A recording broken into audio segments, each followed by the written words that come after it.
Start, bench, or cut these anime characters. We're gonna be taking 3 characters from any anime and we're gonna rank them based on their strength and also their storylines. Let's get right into it. First up, One Piece, man. You see Zoro, Law, and Yamato. I had to do it. I had to pick these 3 because they are very similar in strength and also storyline. But first, we're gonna start off with the storyline. Who am I cutting? You already know I gotta cut Yamato off my team. Yamato has a touching backstory. We understand that Kaido was a horrible father to her and she had to look outside for other father figures to really inspire her, keep her grounded. Whether it was any of the samurai that she was locked up in prison with, or even in Odin, she was always looking out to see people that inspired her. And her admiration for Odin is truly wonderful to watch. But my only problem with Yamato is that she literally tries to impersonate Odin rather than having her own style. It's not a knock on Yamato's character, but I would really love to see Yamato embrace being Yamato rather than pretending to be Odin. I understand that Kaido was horrible. I understand that she wants to get back at her dad, but I want Yamato to finally accept being Yamato at the same time. Now, this is very, very tough because now we're talking about starting or benching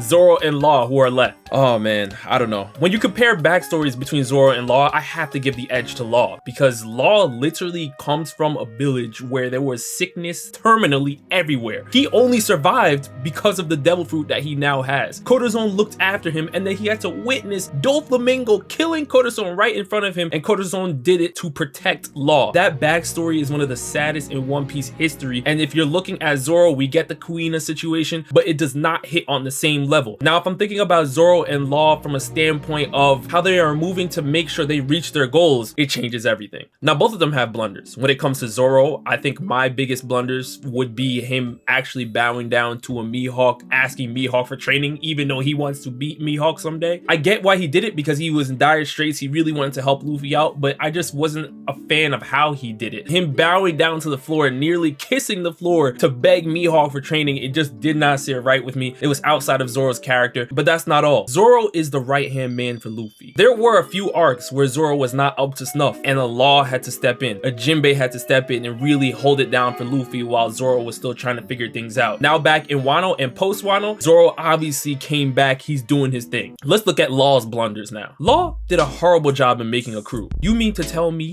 one of your best crewmates is Beppo? Are you serious? See, the thing with Law to me is that he has been scrambling, still trying to figure things out. Look at what Law had to do just to keep up. He literally had to become a warlord, then he had to beg Luffy for help in Punk Hazard, then he had to beg Luffy for help in Dressrosa, then he had to beg Luffy for help in Wano. Like, how many times are you gonna be asking Luffy for an alliance to team up with you to help you out? At some point, Law has to figure out, my crew is trash. I don't have the manpower to keep up with a Yonko. I'm going to need some help, and we are seeing this right now against Blackbeard's crew. Who's really stepping up? You have Jean Bart and you have Beppo. Who else is there? Now, let's talk about their pros. When I'm looking at Zoro, for instance, when you watch Zoro, you truly believe that he is the perfect right hand for Luffy. Nobody else can truly sit in that spot. Maybe a Jinbei, but that's about it. We have examples of Zoro really being that interim head captain. When Usopp left the crew and Luffy wanted to bring him back without Usopp actually giving a formal apology, Zoro was not a fan of that. Checked Luffy and made sure that he understood that this is not a game they are playing. If Luffy wants to be serious about becoming the king of the pirates, he has to make sure his crewmates are all on the same board. And Zoro clearly put his money where his mouth is because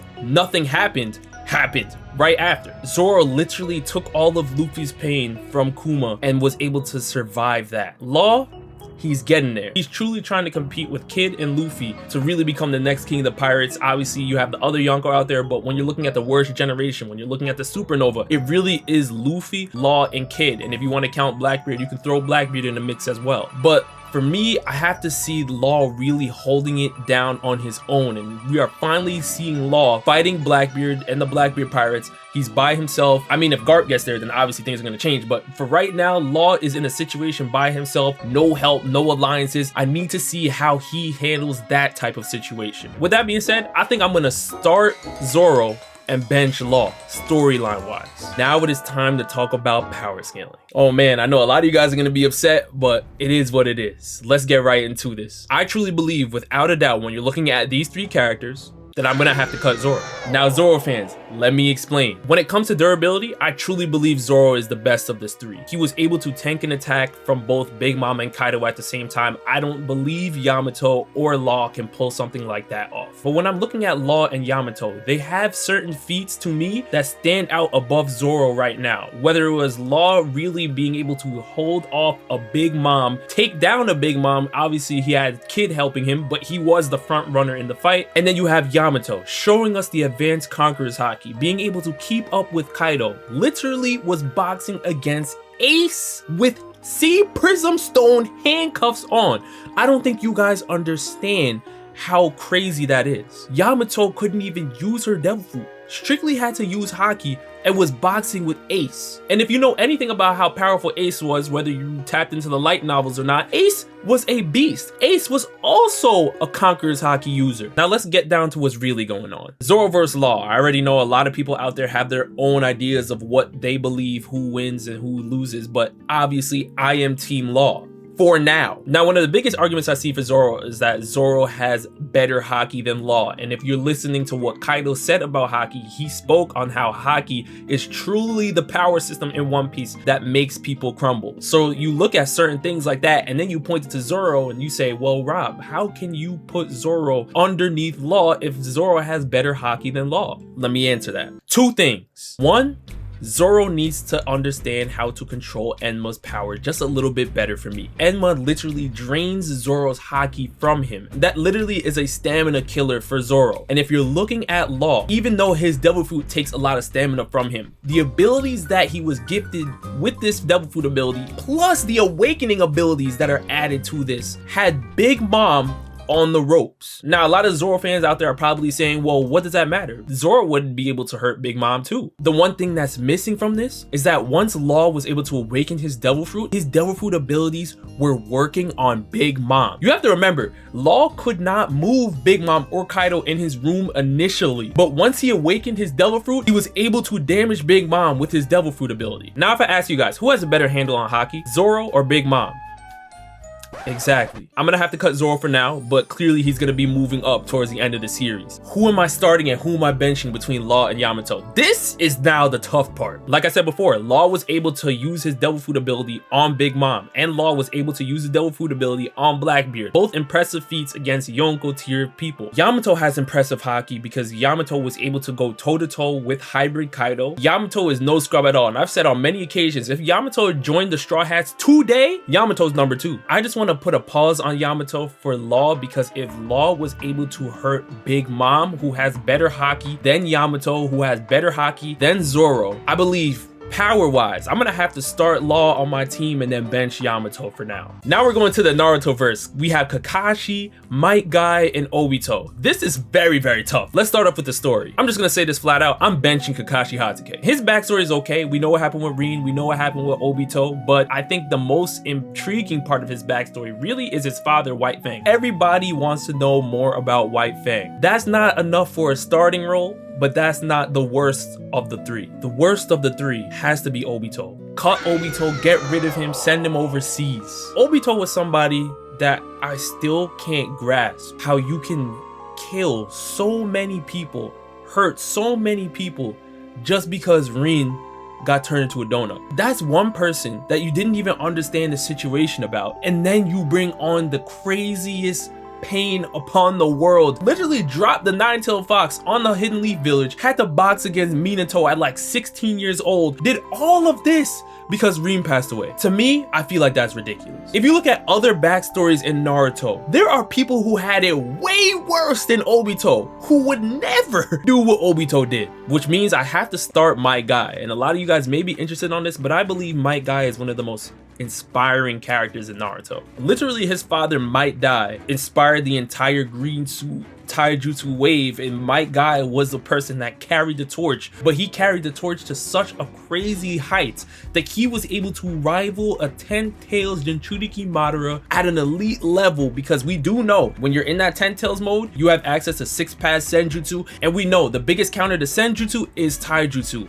Well, Might Guy was crowned as the best taijutsu of all time by Madara. That is one of the greatest things that Might Guy could have ever achieved in his life. Who inspired a Rock Lee, which ended up inspiring a Metal Lee, and all these things. It's insane what Might Guy has been able to do. All that's nice, all that's cute, but now we gotta go into the power. Now, if we discuss their prime forms, which means Double Mangekyo Sharingan Kakashi, Ten Tails Obito, and Night Guy, DMS Kakashi is starting, Ten Tails Obito is coming off the bench, and then we're gonna have Night Guy getting cut. Now, I know a lot of people are thinking, well, Night Guy was landing hits on Madara, how is he getting cut? Remember, Night Guy is an ability where the chakra usage is so high that it leads you to your death. But let's say that Might Guy doesn't necessarily die just yet. Ten Tails Obito has access to 6 Paz Senjutsu, which means True Seeker Orbs. And if we remember correctly, the only way Night Guy was able to land hits on Ten Tails Madara was that he had to use a Minato, he had to use a Kakashi and a Gaara and a Rock Lee to help create openings for him so he would be able to land hits. Kakashi had to use his Kamui,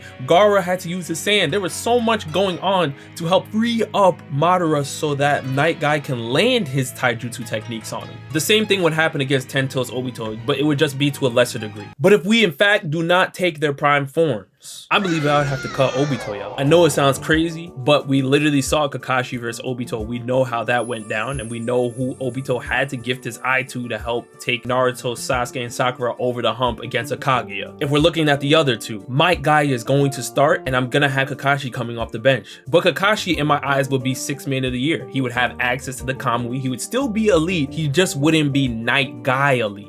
But even if Might Guy doesn't go to the 8 gates, the 7th gate is still high enough. We're on to the Bleach first, man. Let's do it. Yamamoto, yhwach, and Aizen. Now, as many of you know, I have watched the 1000-Year Blood War arc so far, but I'm not caught up on the Bleach manga, so I'm just gonna be going off that strictly. Let's talk story. Everybody should be saying Sosuke Aizen should start. He is elite. He obviously is one of the greatest written villains in anime history, not just Bleach history. Aizen literally planned out Ichigo's life for him. He's one of the most dangerous characters in the Bleach verse that even yhwach is looking at Aizen and saying, man, I should recruit him before he becomes a problem later on, and tried his best to do so. But the last two, I'm probably gonna have Yamamoto coming off the bench, which means I gotta cut yhwach. Yamamoto is literally one of the most intimidating characters in the Bleach universe. If you're looking at Aizen, if you're looking at yhwach, they literally had to plan just to even keep up with Yamamoto. You had Aizen making Wonder Wise for the Ryujin Jaka counter, then you're having yhwach throwing in his Stern Ritter to make sure that Yamamoto uses up all his energy against a clone of himself before he even gets into the ring. This is how powerful, this is how insane Yamamoto is. And if we look at his backstory as one of the court guard captains, he inspired literally everybody and everything. Whether it is you look at a Shunsui or a Chojiro, these are elite characters in the Bleach verse. Shunsui is literally the next head captain because of what Yamamoto was able to portray in his character, his elite resolve. His one blunder is that his ego may have caused Soul Society to crumble to yhwach. The Quincy King should have been finished off a long time ago, but Yamamoto let it rock. Which means I'm gonna have to cut Yuha or yhwach. I think his story is definitely interesting.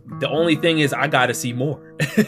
So I'm gonna have to cut him for now. Power wise, you know exactly what I'm gonna say. Starting Yamamoto immediately. And I don't want to dare hear anybody say, well, look, yhwach was able to take down Yamamoto. He used a Stern Ritter to weaken Yamamoto before he got in the ring because he knew if he got the full brunt of Yamamoto's force, it would have been crazy. Yamamoto has one of the most crazy bankais I've ever seen of all time. Yamamoto can heat up the tip of his sword to the temperature of the sun. He can even resurrect the dead people that he killed and have them come after you. There are so many things that Yamamoto has access to. He's one of the greatest fire users we have seen in all anime, which is gonna leave Sosuke Aizen and yhwach. Surprisingly, I'm gonna cut yhwach and bench Aizen. Now, when we're talking about who destroyed the Soul Society more, I'm giving that to yhwach all day. What he was able to pull off was one of the most devastating things. I mean, you literally had court guard captains that were showing us their bankais for the first time and they were getting stolen from them. Literally had no ability whatsoever to keep up with any of the Stern Ritters and they were getting bodied. Byakuya was seeing his life flash before his eyes. I mean, it was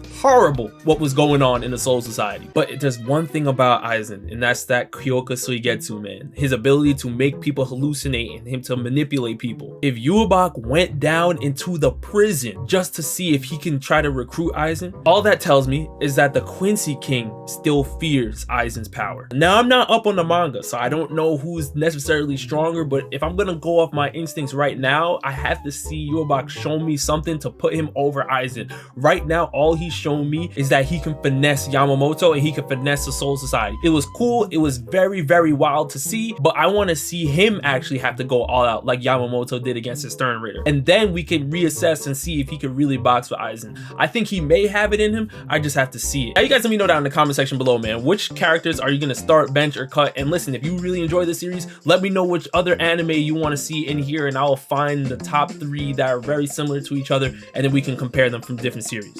And with that, I'll see you guys next time, man. Peace.